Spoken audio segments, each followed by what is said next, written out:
Heavenly Father, thank you, Lord, for the reminder that you gave us today, that it takes a team to build a community. And looking around this room tonight, I was just reminded, Lord, that you've assembled a great team here, that you've gifted each of us in unique ways. You've given us your great plan. You've assembled us here. You've put us together for great purposes, very much greater than ourselves, and put the right people together in this community to accomplish great things. The 2018 Arkadelphia Alliance here in the Chamber of Commerce Annual Leadership Banquet. I appreciate each and every one of you here on the weeknight. And I thank you all for continuing this position, making your Chamber of Commerce. We are only as good as our members that invest in us. I also want to recognize our staff, and your staff actually, that does all the work at the Arkadelphia Alliance and Chamber of Commerce. So we have our Executive Vice President, your Executive Vice President, Shelley, our Director of Communications, Tiffany McNeil, your Director of Administration and Events, Ashley Vaughn, and our Director of Tourism and Arkadelphia and Park County had a very good year in 2017, and that trend hopefully will continue on in 2018. Not only in 2018 will we be focused on getting new businesses and growing our wonderful town, we will also be going back to our roots and putting some light back on the businesses who were once the newcomers to town. I believe it is key to always be looking forward and growing, but not forget about the people that got you where you are. I use this perspective in my own business because sometimes you can get too caught up in what's ahead of you and forget what's outside of you. In 2018, we need to focus on the businesses that have invested in our area and remind them just how important their investment in our community is. We want to make sure you are aware of the tools the Chamber has to help you highlight your business. I'm in the insurance business, and like anything else, you always want to be guiding your business and grow. But one thing that I've learned in my short career from being around those senior agents is just how important the cost of their teaching is, and how they pride themselves on the longevity of their customers. Over the years, I've learned that it's important for customers to stay with you. I call it riding the roller coaster. You want those customers, they're going to ride the roller coaster. Times are going to be good, times are going to be bad. This is the way the world is. And you're all probably sitting there thinking, oh man, he's some kind of sell something, or here's some kind of sell something. The truth be told, my mom is sweating, and I'm more than ready to get back in my seat, I promise you. I just felt that in my years president, it was crucial for all the current members to understand just how important we are to our community as a whole. I know you've all seen the shirts and hats around us selling two simple words: buy and vote. It is imperative that we support our businesses by doing just that: buy and vote. You see these owners, managers, employees all around town, high school football games, baseball games, your local restaurants. It's important that we invest in new businesses and support them because they're supporting us as consumers at the same time. It's almost a big circle when you look at the big picture. Every time you buy something local, you're putting money back into our schools, our roads, emergency services, and that person's family. My point to all that is this: joining the chamber is something you should want to do, and keeping that membership active every year is a must for any of your business. Stephen, Shelley, Tiffany, and Ashley, they want to help you. They want to help your business grow if you've been a member for a month or 10 years. Did you know that the chamber staff gives training throughout the year on how to improve the members' membership and make it more valuable for yourself? They go to trainings, learn how to help us as members get more out of our membership. And all we have to do is email, call, text, or simply drop in their office to take advantage of this. I'm sure you've all seen the e-blast that's sent out. Really, all you have to do is email Tiffany your business logo and run it just like that. It's as simple as that. And if you're a business owner, then you know that all it takes is just one person to give you a call to send your ad, and it will all work. I've been a chamber member since my wife and I moved here in July 2014, and finally, just 4 years later, I started asking questions about some of the benefits that come along with my membership. And people ask me a fast and simple way to reach a lot of people. This is just a small example of a 5-minute conversation or email can do for you. Getting your business name out there and helping you grow is the chamber's #1 goal as an organization. Now, with all that being said on how great technology is and how easy that can be, I'd like to close with this. You can do everything online nowadays. You can literally buy anything from clothes to a sort of meal and have them delivered here to a step without even having to see or talk to a single person. Last year, the chamber had 13 ribbon cutting and 5 business happy hours a week. Going to these events and supporting the businesses that are putting them on is great because you can do 2 things that are rare in this world. look someone in the eye and shake a hand. The handshake is turning into a lost art because of technology. And there's something to be said about looking someone in the eye, introducing yourself to them, and shaking their hand. I'm not saying there's anything wrong with email because it's here today, but going to these functions and putting a face to the name sometimes just can't be. These are things that help us get to know what's going on in our community and meet the people who are making Arkadelphia a great place to belong. We're glad that you're here with us tonight. It's been a great year. I appreciate the privilege of serving this past year as president and the chamber, and looking forward to continuing the good work as we move on to 2018. On December the 9th, 2017, thousands of us gathered to witness the culmination of a thrilling, historic football adventure. What a year. What a team of dedicated young men, and what an incredible coaching staff. As I reflect over and over and over on the entire season and the unbelievable ending, I realized that this year's success was a lot more than just about football. It was a boost of energy for our town. It was a topic of most conversations. It was a place to be on Friday nights. And it was a life-changing experience for everybody involved. As a dad of one of those young men on the team, I can guarantee you, I can tell you without a doubt, it was a life-changing experience. We can all look back on our life and pinpoint those people who have had the most impact on our journey. Pastors, teachers, obviously husbands, parents, coaches. But I know one 6-foot boy who would quickly tell you that Coach Eldridge has impacted his life. Our family's life has been forever changed by our relationship with Coach Eldridge. Granted, he hasn't cured cancer, he hasn't solved whatever political issues we face in our world, but he has, without a doubt, changed the course of history for so many young people in our community. So I'm honored to have the privilege to award this year's Distinguished Service Award to J.R. Eldridge, head coach of the Arkadelphia Badgers football team. Accept this on Coach Eldridge's behalf. What Brad said at the beginning of this program is completely apropos for someone to win an award as a coach. It does take a team. Not only is it a team of 57, 59 young men and their coaching staff who started working this time last year and even before and culminated on that Saturday in December, but it also takes a team of community members. And so, on behalf of Coach Eldridge, I'd like to say thank you to David, thank you to everybody in this room for playing a part in the success that we had. We have a very supportive community, and that's shown through many activities that we have throughout our school district, not only football, but particularly that Saturday in December that ended a great run. So, David, on behalf of Coach Eldridge, thank you, and thanks to the community for your support too. What do y'all say? So ironically, I met these two guys over a development issue. Following that resolution, we're able to discuss their dreams of owning a hotel and making a feature of their land they located on I-30, which is exactly what the city is looking to do, because that's our best market. 1 million people a year, 1 million people a month, drive right past our front door. I was able to put them in touch with a hotel development friend of mine, and boom, we had a deal. It's my pleasure to announce that Millstone Properties, in partnership with Brandon Stone and Miles McKenzie, will develop and own an 81-room Marriott Fairfield Inn and Suites with expanded meeting space to meet our market. The hotel will sit about a half a mile south of I-30 and Pine on Red Hill Road, a prime location for those that are northbound. I'd ask that Brandon, Miles, and your team please stand.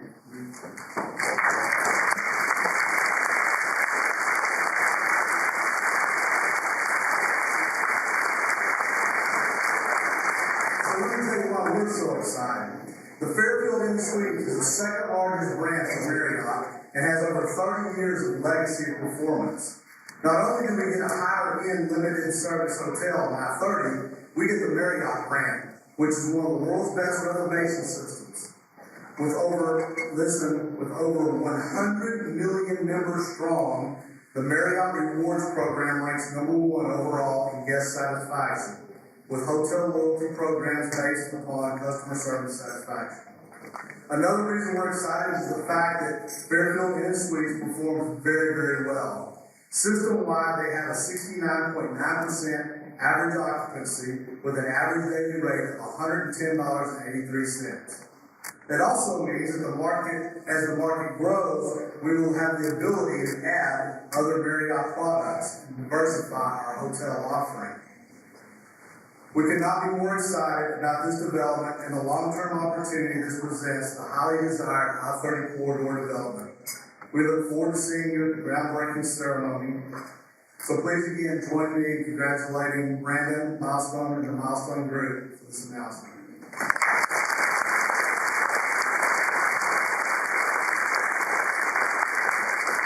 So one last thing. Some of your constituents have been asleep this last year, so let me make this very clear. The city of Arkadelphia is open for business. Thank you. Hello, my name is Kevin Jester, and I am president and owner, along with my wife Heidi, of KW Jester Logging Company based here in Arkadelphia. Third generation of timber and logging professionals in our family, and very privileged to be here tonight and take a part in this program.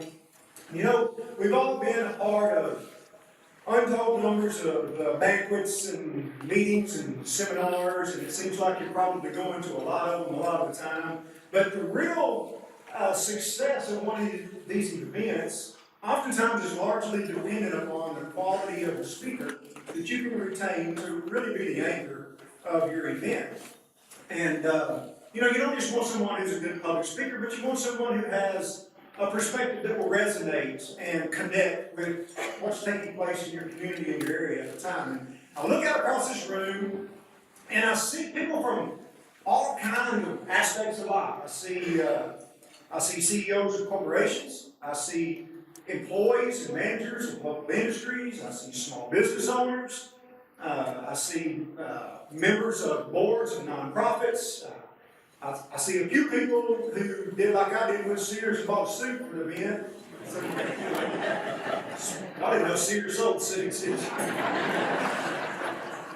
But you know, we come from all kinds of roles. We're in education, we're in finance, we're in insurance, we're in forestry, we're in tourism, we're in retail. But what we oftentimes fail to realize is that there's a common thread among all of those things. And that common thread is trucking. And you probably don't stop to think about that very often. And so we are very excited, and we are very fortunate to have with us tonight Ms. Shannon Newton, president of the Arkansas Trucking Association. Now, you're probably going, I've never heard of that. Some of you are probably thinking that. Well, let me tell you, the Arkansas Trucking Association is the leading member-owned and financed trucking association, not only in the state of Arkansas, but also across the nation. In the last 20 years, the Arkansas-based trucking industry has carved out for itself a very powerful and influential position in state as well as national economics. And no other member-owned organization has had a larger impact on that growth in the state of Arkansas than the Arkansas Trucking Association. And for the last 15 of those 20 years, Ms. Newton has been a part of that trucking association. Now, very proudly calling herself a Saline County girl, which very firmly solidifies her as being from South Arkansas, which we're very proud of tonight. She graduated from the University of Central Arkansas with an accounting degree, and somewhat you might say opportunistically found herself at work in the trucking industry, which is a position with Maverick Transportation.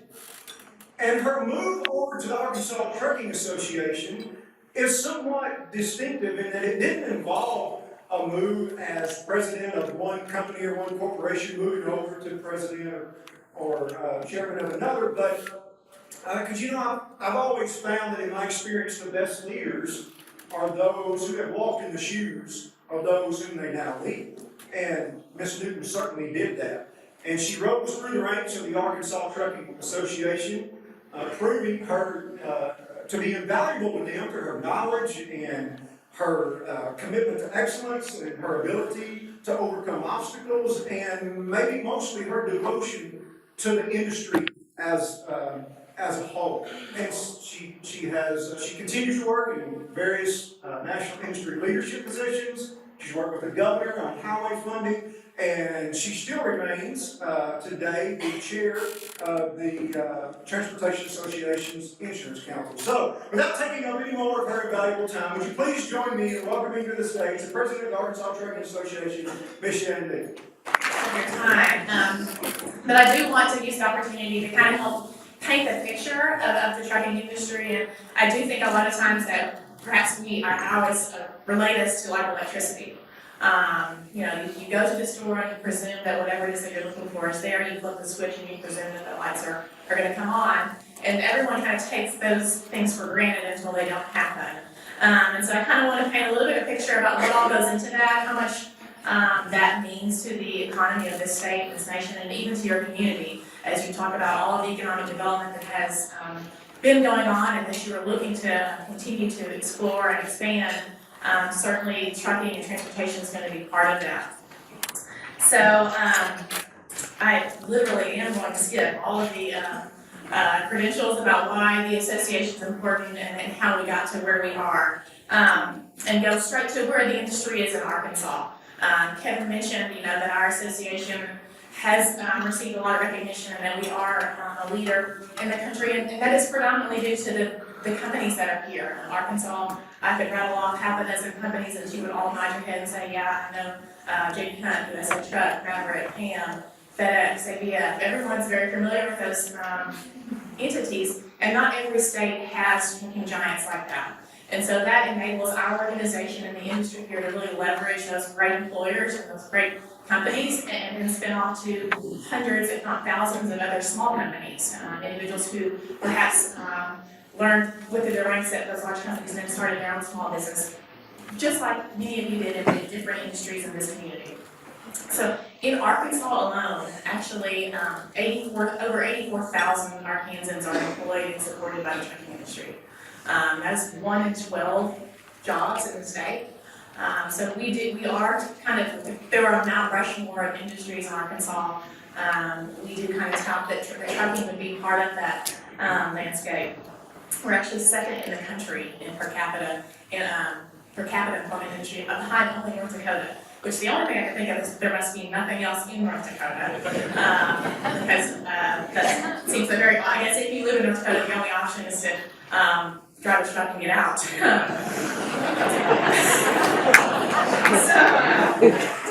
with that type of employment and on all the companies that I mentioned, there are actually over 4,000 trucking companies in the state. And an industry of that scale obviously contributes significantly to the tax base.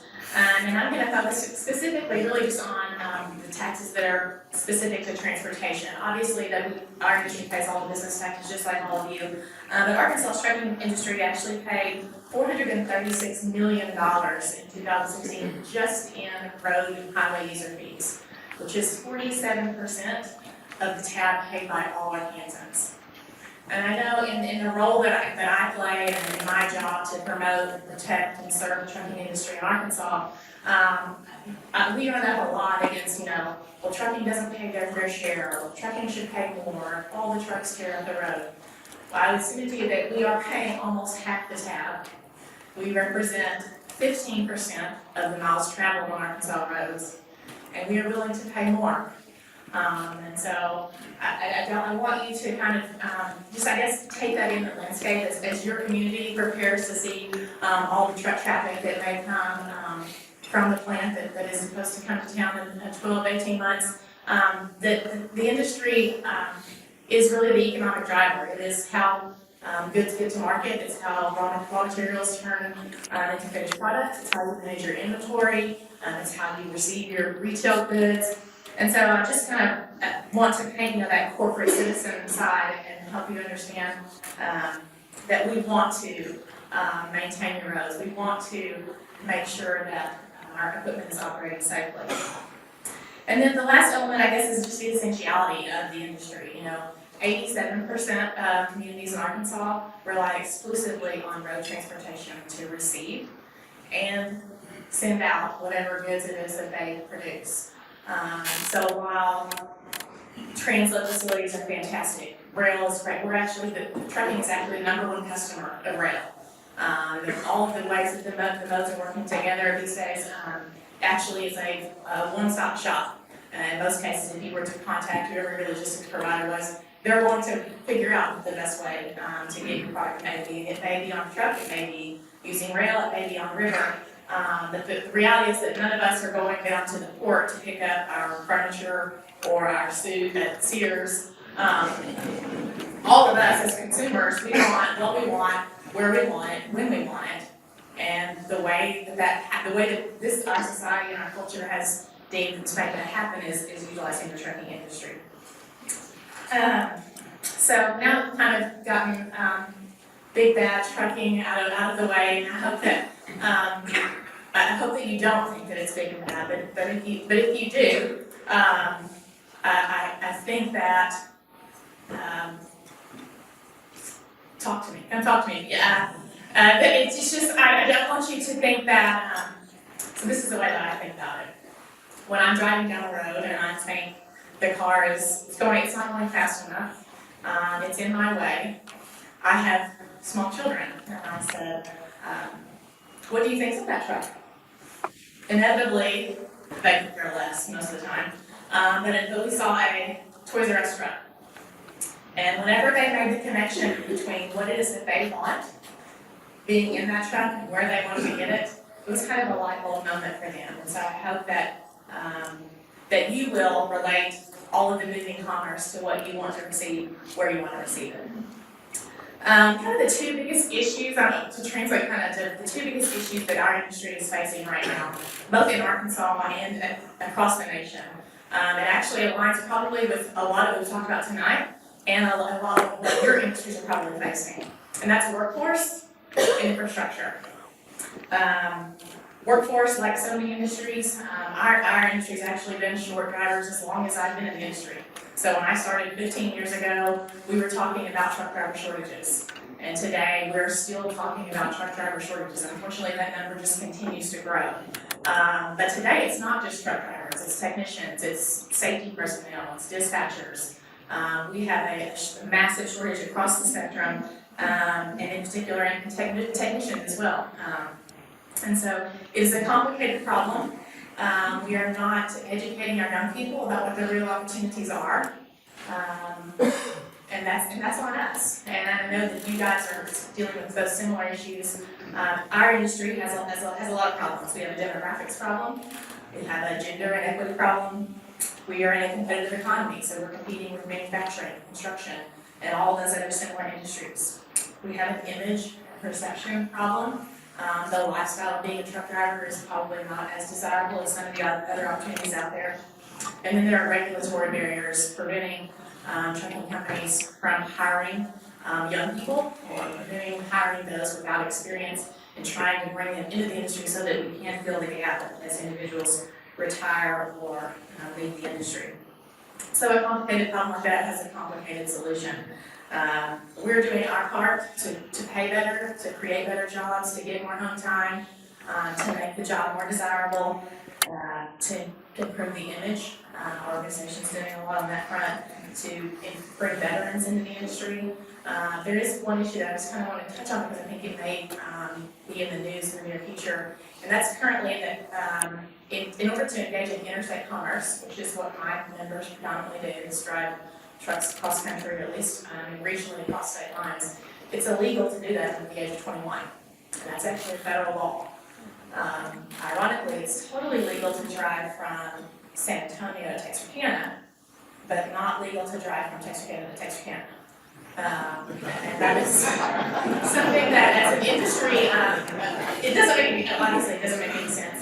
So as an industry, we're going to be pushing at the federal level to maybe reduce that barrier and see what we can do that would make more logical sense in some sort of graduated way. I don't want to scare anyone thinking we're going to turn 18-year-olds loose with 80,000-pound trucks running cross country, but surely there's a reasonable, rational, and safe way that we can bring those young people into the industry, and much the way that we've done with driver's license.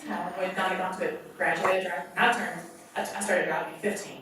But when I turned 16, there was no 6 months with someone in the car or 12 months with something else. And so we've kind of done that on the regular driver's license side. And so now our industry is looking at ways to do that on the commercial driver's side so that we have opportunities for young people to come into the industry. as a society, we've got to expand what we define as success. I think we've all done what we thought was the right thing, and encouraging everyone to get an education and go work. And I'm not saying that any of those things are wrong. All of those things are successful, but there are other things that are successful as well, like going to a 16-week training course or enrolling in an apprenticeship and coming out in 16 weeks or 52 weeks and making $40,000, $50,000, $60,000, $70,000 a year. And we have not done a good job of teaching the educators, the parents, and the kids about the opportunities that our industry has for people to come out and make $70,000, $80,000 a year being a professional diesel tech or truck driver. So our industry's ability to grow, and frankly the economy's ability to grow, is going to be hamstrung if we're not able to bend the curve on that front. And the last thing is infrastructure. I know that's something that all of you are keenly tuned into and aware of. Lots of different groups recognize the benefit of investment in infrastructure. And several of them use their political capital to advocate for increased funding levels. We agree with their ideology and we welcome their voices to that debate. But my members don't build roads. We don't sell materials that build roads. We don't build or sell goods that we need to get to market. And we don't have a stake in the resurgence in rural communities. We actually send our employees out to live and work over the road. We make promises to our customers based on the capacity and efficiency and reliability of those roads. The roads of this state and this nation are actually our office space. And the quality, investment, or lack thereof impacts our safety and our livelihood. There is no stakeholder with a more pure interest in building, maintaining, and utilizing a network of highways and bridges than the trucking industry. The reality is that our current infrastructure needs are woefully underfunded at both the state and federal level. The Highway Trust Fund is insolvent at the federal level. It is intended to be projected to be broke by 2021. We've spent almost $100 billion in transferring U.S. Treasury just to pay the bills that we already have. And with all of that money spent, all that effort, infrastructure in this country rates as a D+. It's unfortunately the same story at the state level, with the Arkansas Department of Transportation facing a $480 million annual shortfall.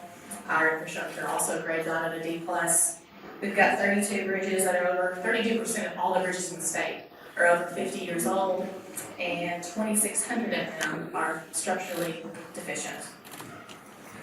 So what are we going to do about it? And what is the cost of doing nothing? I think we underestimate the cost of doing nothing.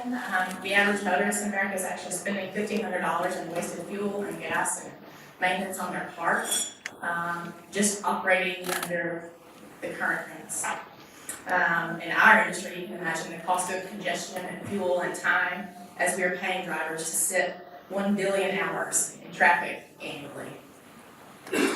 So in order to do something about this, the effort, the comments that Dr. Powell made earlier about being a team. While we are willing to charge them out on this issue, we cannot do it alone. We have been advocating on behalf of highway funding for a decade. And frankly, pretty much just stopped because we were told we don't want to hear that anymore. In order to be effective on any other issues, we had to somewhat table that. Well, I think the times have changed, and I'm here to ask for all of your help and efforts in changing the mindset about how we view and talk about infrastructure investment. Infrastructure is not an expense, it is an investment. And you can look no further to the creation of the interstate system and look at where our national economy was in 1950 to where we are now. And the most obvious catalyst between then and now is the interstate highway system. I have a quote from the Bureau of Public Roads chief at that time, and I actually just found it today. I thought, wow, that really puts a nice period on that sentence. And it says, "We were not a wealthy nation when we began improving our highways, but the roads themselves helped us create a new wealth." If we all built, so I'm assuming we all have homes and space that we call our own, whether it be a farm or in a neighborhood. Can you imagine if you were all individually responsible for paving the road in front of your home, connecting that to your neighbor? or much to take it bigger, it's like your neighborhood is responsible for connecting it to the city, or your city is responsible for connecting it to the county, state. You can understand very quickly how individually we cannot do it. This is one of the few things that government can do better than we can. We rely on them to provide this network, and so I think the solution is simple, but it lacks sensationalism, and therefore it's very hard to get individuals to sign on. If we all agree that infrastructure is underfunded, and we all agree that infrastructure is one of the fundamental responsibilities of government, the only missing piece is prioritizing the solution over the politics. It's both conservative and just plain smart to fund the preservation of our infrastructure without increasing the deficit. And it's sound tax policy to assess fees for service against those who directly benefit from that service. So, raising taxes is unpopular, and I understand that. There are really only two kinds of money, mine and yours. And we've all agreed we want to spend yours to improve the highways. Practically speaking, there are really two ways, and it is either redistributing the money that we have or collecting additional money using the means that are available to us. And so as we move forward and as we look at ways that our industry can provide better service, that your industry could have better access, I hope that we can all agree that as we move forward that infrastructure funding should be a priority for all of us. Industry groups, stakeholders, and particularly elected officials who are willing to take up this essential and important issue should be applauded. Investing in our infrastructure is something that we should not be ashamed to promote. I hope that something that I've shared with you tonight will help shape the way that you think about the Pacific truck, our role in the current economy, our contribution to the standard of living that we all enjoy, and our willingness to be part of the solution to improve the economy as we face similar problems that you do together. I want to thank all of you for being engaged. As the executive of a nonprofit association, I can tell you that people like you who show up, who care, who invest in your community, who invest in whatever that you believe is best for your community makes all the difference in the world. It is what allows Stephen and Shelley to be successful. Your group would not exist if you didn't have this many people who were invested in helping it be successful. So you should be applauded for being here and for investing in your community. And I am very proud to be here with you tonight. Thank you for having me. As we close, I just want to say that Citizens Bank is honored to sponsor this event. We are so grateful for our relationship with Shelley and Stephen and all of those at the Chamber who I'm sure all of you can say they have helped you as they have helped us. Whatever our business is, it's great when we can come together and celebrate all of the great industries that make up the wonderful community that we live in. And the Chamber just plays such a part in our success, helping us promote our businesses. And so we thank you very much. Shelley also asked that I remind you, if you are a winner or recognized for an award tonight, she would like you to remain for a picture in the back corner. So please do that. And if you would, as we close, I'd like to close this out in prayer. So please help me. Our Heavenly Father, we thank you so much for the opportunity to come together tonight to celebrate the successes of this community and the leadership that we have here. Lord, please watch over us, be with us, and bless us in our future as we continue to build this community, Arkadelphia and Clark County. Lord, it's in your Son's holy name we pray. Amen.